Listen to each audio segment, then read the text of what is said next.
Hello. Okay. Boy Kills World, a action comedy thriller directed by Moritz Mohr. This is his directorial debut, and I've been really looking forward to checking this movie out. It stars Bill Skarsgård as our main character named The Boy. And the trailers got me really excited for this movie because it does have that, or appears to have, that kind of very wacky, zany, fun and exciting look to it. It's a revenge movie and I just love a good revenge movie. And it also has that kind of very retro sort of vibrance about it. So yeah, just from watching the trailers, I was really looking forward to checking this movie out. So the film follows a man named Boy who vows revenge after his family is murdered by Hilda van der Kooi, the matriarch of a corrupt post-apocalyptic dynasty, in an attack that left Boy deaf and mute. So, Boy Kills World was a very fun, creative and imaginative ride that I really enjoyed. I just had so much sort of appreciation and fondness for how they crafted this movie. It almost has this kind of very experimental approach to it, with the way in which they would sort of shoot a lot of the action scenes and the fight scenes, with how they would use the camera within these moments. It sort of injects the way in which they use the camera in a lot of the action scenes and the fight scenes. It sort of injects a lot of energy into these moments. And even though these moments are very fun, and as a result of what it is they do with the camera and how they use the camera in these moments injects a lot of energy into them, these action scenes are also hindered by them perhaps being, hindered by the filmmakers being perhaps a bit too experimental by the way in which they were sort of bringing these scenes, bringing these moments to life. And what I mean by that is these action scenes, as fun as they were, would also have this kind of clunkiness about them, and sort of just how they would flow. Like there would be this sort of crazy action scene, for example, on this set with snow. And it's a fun scene, it's a very fun moment, but just the way in which it was shot through the editing and how the camera was used. Yes, it's very creative, it's imaginative, but there was also a clunkiness to it that I just felt like it just didn't quite flow the way an action scene should flow. There was an energy there, but there was also an awkwardness to the way in which these scenes would play out. So it's a bit of a conflicting one for me, because I had fun within these moments, but at the same time, I don't know if it's because of the way in which these scenes were brought to life, sort of through the kind of very imaginative and creative use of the camera, then with the editing on top of that, which resulted in these scenes having that kind of awkwardness about them. I don't know, but yeah, I still found these moments to be a hell of a lot of fun. This movie was a very zany, silly, over-the-top experience that almost has this kind of cartoon quality about it when it comes to the violence. But it never once threw me out of the experience. I was always immersed within this world with these characters, no matter how over the top and silly it got.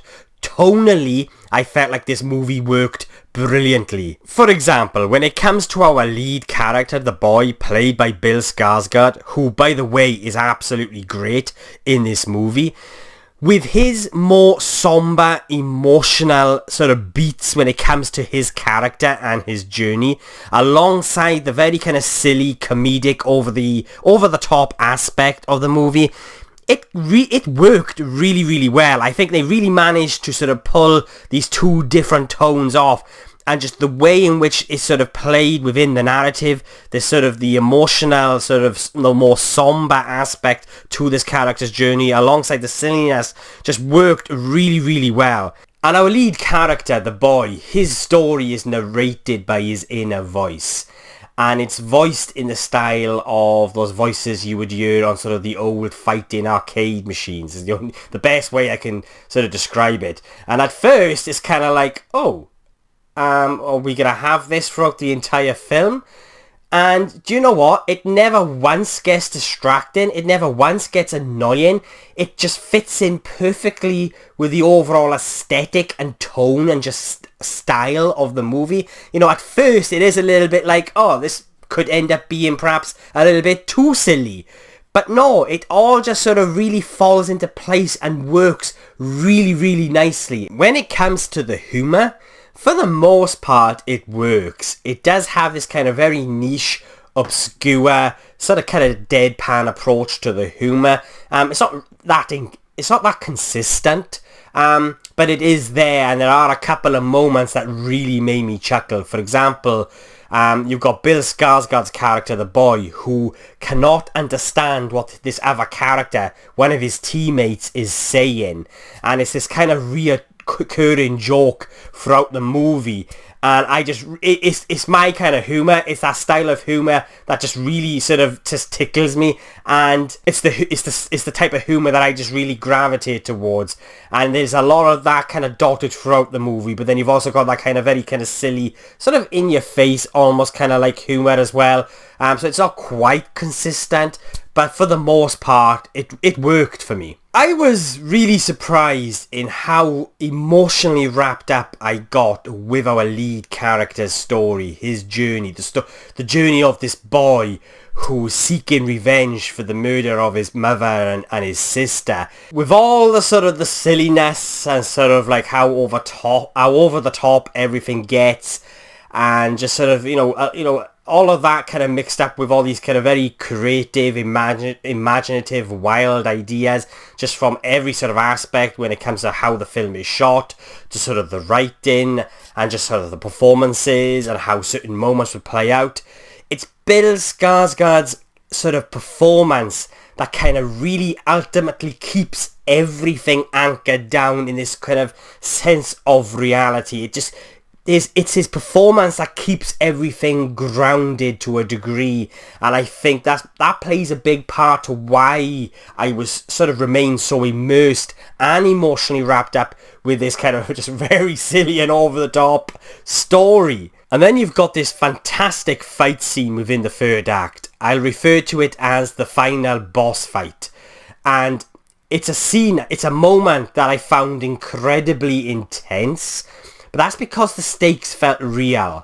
It managed to really sort of emotionally wrap me up in this moment because of what is at stake and what is going on with these characters, and just sort of the situation we find ourselves in. And in a way, this moment also sort of emotionally challenges you. It did for me anyway, personally. I'm not saying it's going to have the same effect for everyone else, but for me, it challenged me emotionally, and I really appreciated about what this moment did for me, and just this overall experience. I was just really impressed in how this entire experience managed to keep me locked in and really sort of caring for these characters and caring for what is going on, because I feel like it does, like the movie perhaps shouldn't have worked as well as it did, but for me personally, it just holds together. It kept me I was always locked in. I was never thrown out of this experience. So yeah,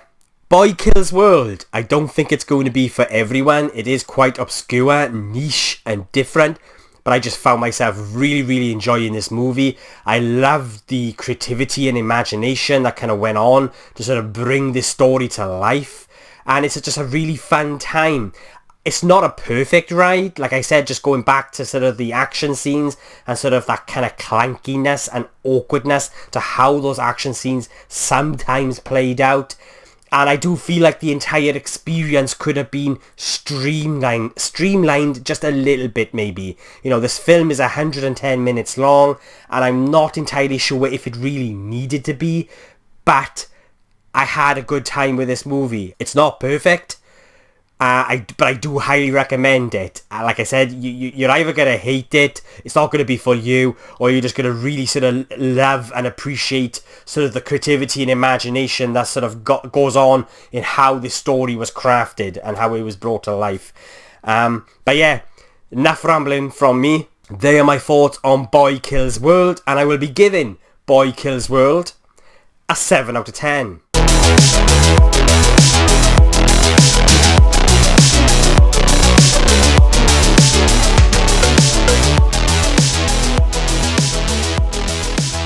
So yeah, There are my thoughts on Boy Kills World, but what did you guys think? Did you love it? Did you hate it? Did you agree or disagree with anything I've said? Then please let me know in the comments below and let's get a discussion going. And if you have made it this far into the video, thank you so much. I really do appreciate it. And if you want to watch future reviews from just some random Welsh geek rambling on, then please hit the subscribe button. It will mean an awful lot to me. My next review will be for Challengers. I'm really looking forward to checking that out. And so I'll have a review up for Challengers early this week. And so yeah, thanks again for watching. I really do appreciate it. And I'll be catching you guys soon.